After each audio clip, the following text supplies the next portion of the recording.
Hello everybody, my name is Alex from Jäger the Miniatures. Today I will share with you how I did this conversion of a Tyranid Exocrine for my Necronids army. I hope you like it. The base for the model is coming from the Brood Swarm Battle Force box. And herein we will find the Exocrine body as the first part for this conversion. The second part will be from the Necron Ghost Dog box, or more specifically the Doomsday Cannon from the Doomsday arc. As third part I will use one of these canoptic wraith models to make it look like the Tyranid beast is dominated by the Necrons.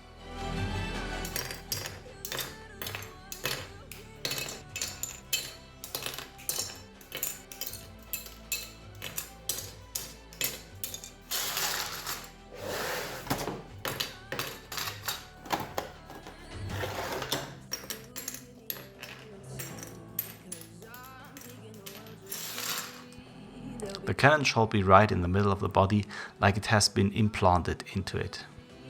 To allow this, I need to remove these two arcs on both sides of the Doomsday Cannon. I also cut off the center spine funnels from the carapace parts and sanded the edges smooth, since these parts will not touch each other anymore once the cannon is inserted.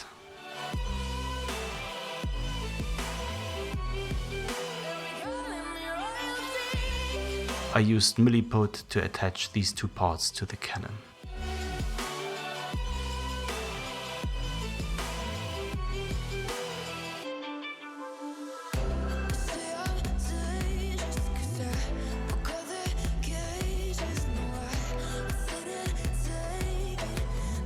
I therefore aligned the two edges of the cannon here to the carapace front and tried to close the gaps at the rear part of the cannon as much as possible.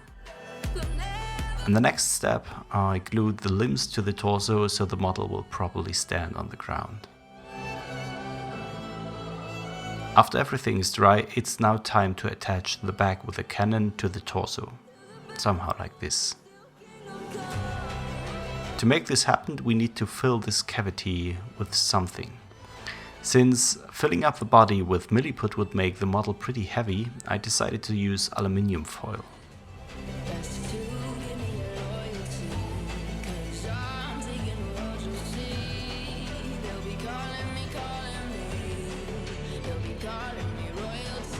And here we are.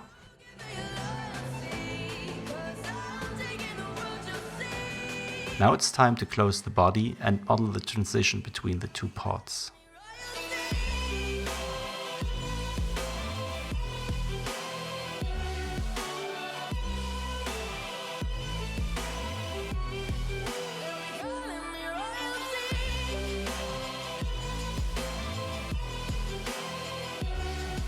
For the head I decided to use a 3D printed part.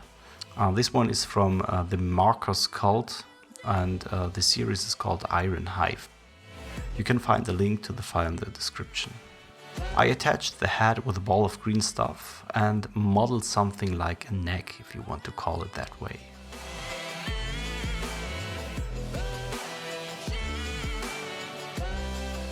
Unfortunately, at that point I didn't like the way the cannon looked on the model, so I decided to add some more biomass to it and make the weapon look heavier. I therefore used the original Exocrine gun and removed the upper part of it to fit it to the cannon above the head. Again, I used green stuff to model the connection between the cannon and the Exocrine gun and let it dry. To make it look like the typical Tyranid tissue, I added some grooves to the surface, which I will now cover with a second layer of green stuff, while I'm also closing the rest of the gaps.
After this is done, I added some cables and tubes for some additional detail and flavor.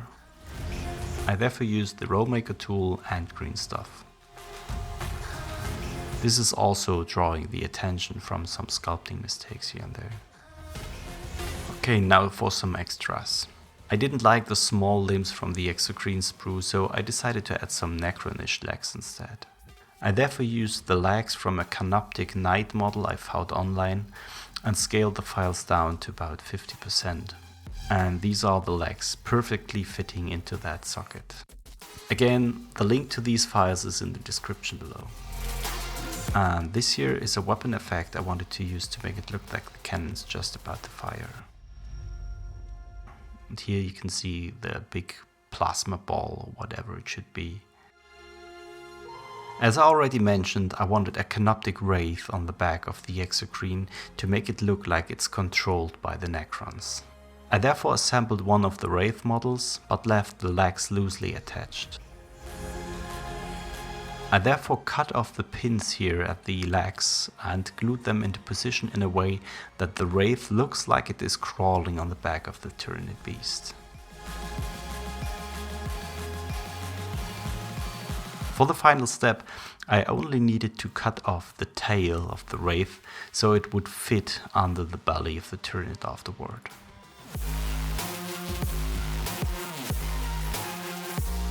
And here's a first glance on the model with the wraith on its back. However, to be able to properly paint everything, the wraith will be assembled after painting. Okay, now, a cool model is nothing without a cool base. So for this one I wanted to try an asphalt street with some cracks in it. For that I bought a 3mm cork sheet and fit it to the base size. To create the cracks in the asphalt pavement, I ripped it into smaller chunks and then glued them to the base with some standard PVA glue.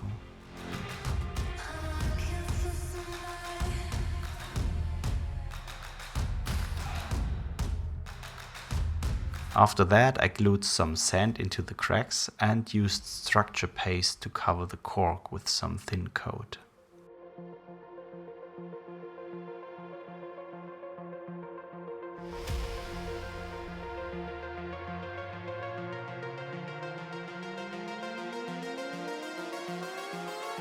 When this was dry, I marked the position of the model's feet on the base, so I could start adding some additional details while keeping these areas free. I used some leftover bits from Space Marine land speeders and dreadnoughts and glued them to the base using the structure paste again.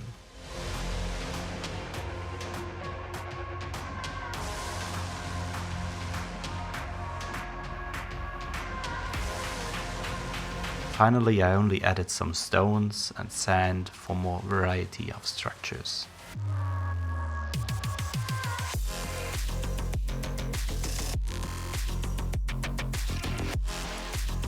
And here it is, ready to get painted.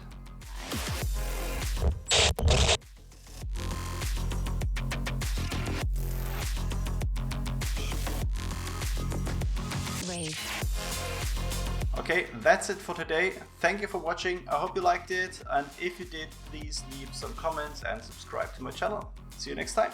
Bye bye.